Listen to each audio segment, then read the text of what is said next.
Harmonics are a form of electropollution, and it's created by specific types of electrical machines. That in recent years, it's been found out that they actually are or can be very destructive. Hi, I'm Eric from Alpha Power Solutions, and today I want to share some more knowledge with you in regarding harmonics, a form of electrical pollution that is often misunderstood or used as a scapegoat for other problems in the electrical field. So I want to share some basic insights and understand what's going on.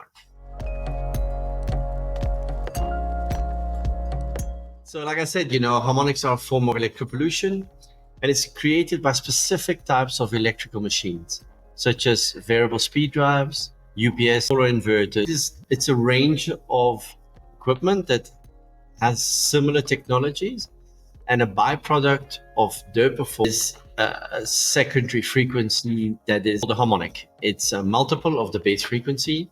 In South Africa, the base frequency is 50 hertz, and harmonics are a multiple of that frequency. I don't want to bore you with too many technical details, but the net effect of these secondary frequencies is that worsen the electrical quality within a factory, and can also have a negative impact on the grid, the utility supplying the electricity to the site.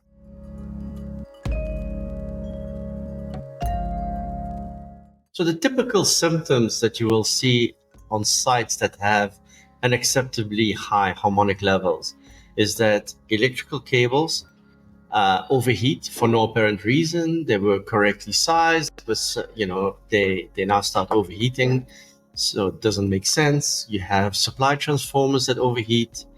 You have premature failure of electrical and electronic equipment, or the electrical equipment malfunction. And then you also get nuisance trips of protection circuits, protection devices. These are the telltale signs that you could possibly have a problem with elevated harmonics.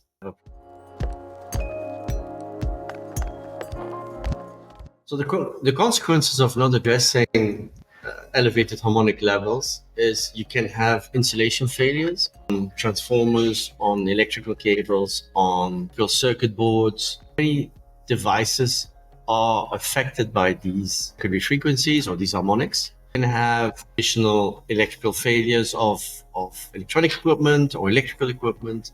As a result, you will incur production losses and possibly waste. Obviously, as a result, your operating costs increase and your profit reduces. It is something that cannot be left unaddressed because it will, over time, cost you dearly. So there's typically 3 devices that can help reduce harmonics or harmonic levels in a electrical distribution system. This one is line reactive. These devices prevent the harmonics generated by a specific piece of electrical equipment from leaving that device and travel upstream. So you contain the pollution within the device. We also have, as a second option, passive filters. Passive filters are similar to line reactors, but they can be more sophisticated for specific applications. And then the more expensive solutions are active harmonic filters. These devices basically cancel out existing harmonics by injecting the opposite of the harmonics present in the system. And in doing so, you cancel out the harmonics. But these devices are rather expensive and quite sophisticated, so only really use them when you have to. There's specific instances where you can't get away with it, that you have to use active filters. But most of the time, we install line reactors or passive filters. So customers cannot, or most customers cannot identify the solution. Basically, you need to do full power quality analysis of the whole site.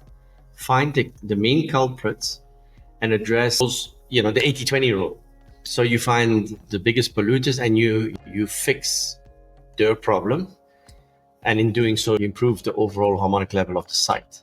You need sophisticated and expensive speed recorders, and you need qualified technicians that have been specifically trained in the operation of these recorders and identification of the problems and the solutions that will result in the least cost solution for the specific problems that the client has.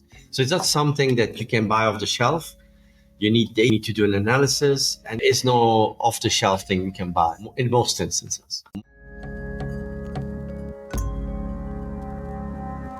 So there are standards available in South Africa as acceptable limits are for harmonics. It's rather complicated. It's not a one size fits all.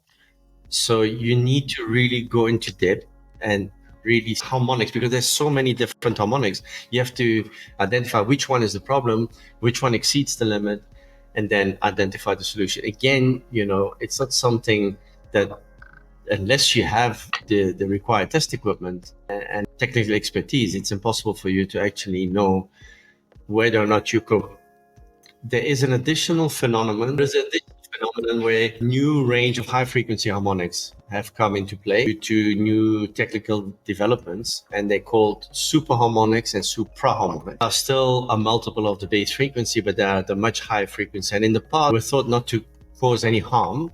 And years it's been found out that they actually are or can be very destructive. You need even more high speed recorders, identify them. There is new standards being written. Right now, there is actually not even a standard for supraharmonics. There's recommendations, but no fixed standards yet.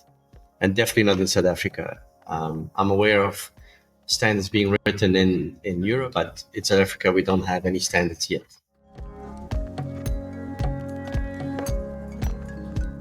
Well, the identification, analysis, and mitigation of elevated harmonic levels is a very specialized field in the electrical world. And it's often misunderstood. And it is sometimes used by unscrupulous people to explain why their equipment fails prematurely.